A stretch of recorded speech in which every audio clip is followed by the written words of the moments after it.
Welcome to section 6. In this section, we will talk about directives in Angular. First, we will see the built-in directives such as ngFor, ngIf, and ngSwitch. Then, we will see how to define our custom directives and how can our custom directives listen to output events of the host element. So let's start.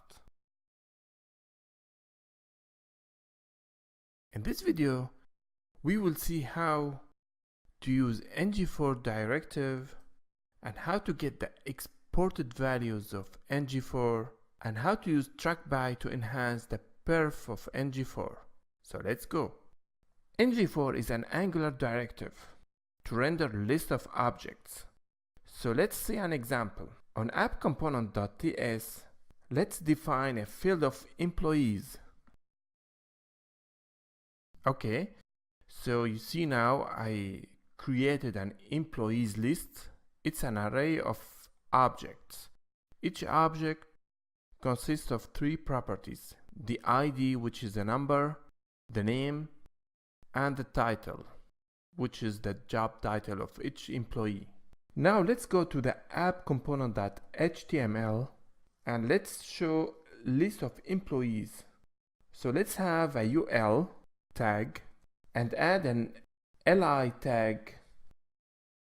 Then here I will add the ngFor asterisk ngFor equal double quotation let employee of employees list. Then with the interpolation binding, as we learned before, to render each employee, now let us, so I'll type employee.name, then I will add a text, works as, then I will concatenate the employee title, save. Now let's go to the browser and check what we have. Great, so you see now we have three rows. We have name of each employee, works as, and with his job title. So let me go back to the IDE. ngFor also can export values, so we can use it in our HTML presentation. For example, let's say I want to highlight the first row of my list. To do so, let me add a CSS class and name it active. So let me go to the app component CSS and add a class active with a background light blue. Great. Now let me go back to the app component.html and let me add the following. I would say semicolon and I'll type first as is first. So what I'm saying here, the exported value is first and I'm naming it here is first. So actually is first is going to be true when it comes to the first column. So I'll use this value to do the following. I'm binding here with the property class.active equal to is first. So the class.active is going to be true only for the first line. So let's go and check the browser. Great, you see? Now I have my first rows colored in light blue. There are many other exported values. I can see them from the official site, Angular.io. So to see the other values, I type here ngFor and I choose the ngFor directive. I scroll down to the local values and you see here what I use now is the value first. And I also have other values like last, which is true when I reach to the last row, even when the row is of index of even index. Odd is true when the row is on odd index, and index, which gives me the, so let me have another example and I will use index. So let me go to the IDE, and let me delete this. And here I will type index as I, and I will interpolate the I +1. Then I will add a dash here. So let me check the browser. Great, you see, now I have 1, 2, 3. Actually, I added 1 to I because I is 0 based, so it starts at 0. Now let's add a button, and I will put the caption as refresh, and I will bind the event click to a method. I will name it load list. Now let me define the load list. Let me go to the app component.ts, and here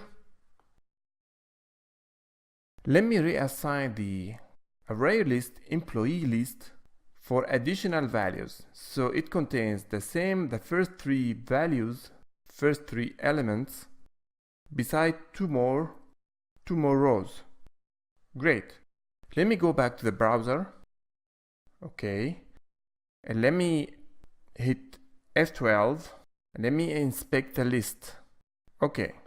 So bear with me. You see here, I have the UL tag and the 3 LIs.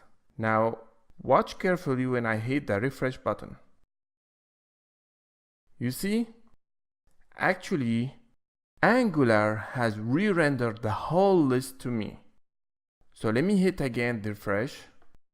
You see, each time I hit refresh, Angular is re-rendering the whole list for me. I can see that, I can know that from the little blank for each LI. I'm doing it again. See? So each time I hit refresh, it re-rendered the whole list for me. Okay, to enhance the performance, I want only to render the new rows when I hit refresh button instead of the whole list. I can achieve that by adding a Trackby function. So let me go back to the IDE and let me go to the app component HTML and let me type semicolon Trackby, and then I will type a name of a function. I will name it track employee. So this is the name of a function method. Now I'm going to define it in the app component.ts.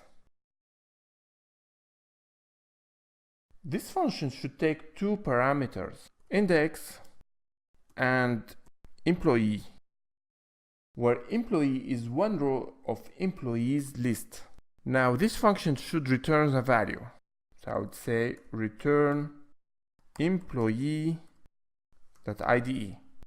So what I'm going to have here. So in this way, Angular will track by the ID instead of the object identity. So let's check the browser again. Okay, so watch carefully.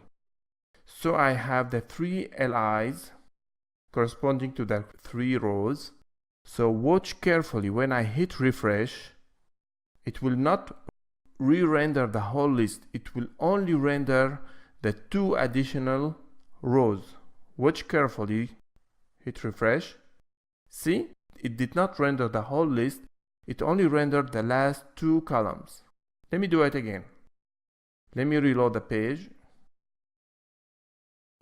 And let me open the list. So watch carefully when I hit refresh. Only 2 more columns will be re-rendered, not the whole list. I hit. See? Only 2 more columns were rendered, not the whole thing. So if I hit again, nothing rendered now.